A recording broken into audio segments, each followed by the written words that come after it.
ఇక్కడ అబ్రహామును ఆశీర్వదించటము అంటే అబ్రహాము నడిచిన త్రోవలో సంపూర్ణంగా ఏకీభవించడం, అబ్రహాము నడిచిన విశ్వాసము అనే త్రోవలో ఏకీభవించి ఆయనతో పాటు నడవటం, ఆయనతో పాటు విశ్వాసము అనే ఆ మార్గాన్ని ఎన్నుకోవటం, అది ఆయనను అనుసరించటం అని అర్థం, ఆయనను ఆశీర్వదించటం అని అర్థం. ఆయనను దూషించటము అంటే నువ్వు వెళ్ళే మార్గం తప్పు అని చెప్పటం, విశ్వాసం అనే మార్గం కాదు అని చెప్పటం. అది క్రైస్తవులు చేస్తారా, క్రైస్తవులు చేయరా అన్న విషయము విని మీకు నేను అది విడిచిపెట్టుకుంటున్నాను. మీరు ఒకవేళ క్రైస్తవులు అబ్రహాము నడిచినటువంటి మార్గాన్ని నడుస్తున్నారు, అబ్రహాముతో ఏకీభవిస్తున్నారు, అబ్రహాముతో కలిసి విశ్వాస జీవితం జీవిస్తున్నారు, అబ్రహాము ఏ విధంగా అయితే విశ్వాసం వలన నీతిమంతుడిగా తీర్చబడ్డాడో ఆ విధంగా ఈరోజు క్రైస్తవులు నీతిమంతులుగా తీర్చబడుతున్నారు అని మీరు నమ్మితే మీరు అబ్రహాము పిల్లలు. మీరు అబ్రహామును ఆశీర్వదించినట్లే, అబ్రహాముతో ఏకీభవించినట్లే, మనస్ఫూర్తిగా ఆయనను సన్నుతించినట్లే, మనస్ఫూర్తిగా ఆయనతో ఏకీభవించినట్లే ఆయన ఆశీర్వాదాలు మీకు తోడుగా ఉంటాయి.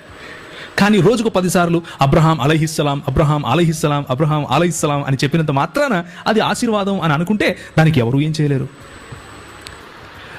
నువ్వు చెప్పి ఆయనను అనుసరించవు, నేను చెప్పకుండా ఆయనతో ఏకీభవించి ఆయనను అనుసరిస్తున్నాను. ఏది ధన్యత అండి?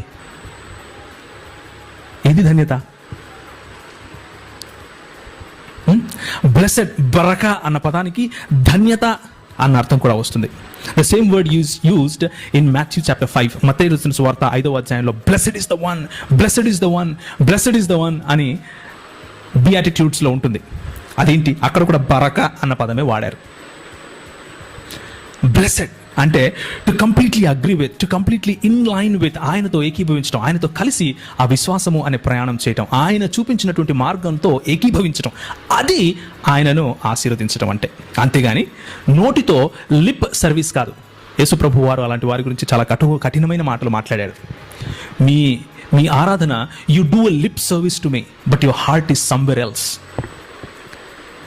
మీరు పెదవులతో ఆ మాటలు మాట్లాడతారు కానీ మీ హృదయం నా దగ్గర లేదు, నాకు దగ్గరగా లేదు, మీ హృదయానికి నాకు సంబంధం లేనట్లుగా ఉంది అన్నట్లు ప్రభువు అయిన యేసుక్రీస్తు వారు మనకు నేర్పించారు. కాబట్టి it is not about what we say, మనం ఏం మాట్లాడతాము అన్నది కాదు. ప్రియురాల దయచేసి సహోదరుడా సహోదరి దయచేసి వినండి.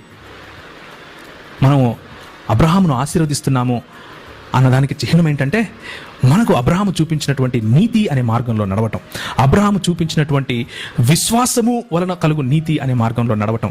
ఆ మార్గంలో నువ్వు నడుస్తూ ఉంటే అబ్రహామును నువ్వు ఆశీర్వదించినట్లే. Praise the lord.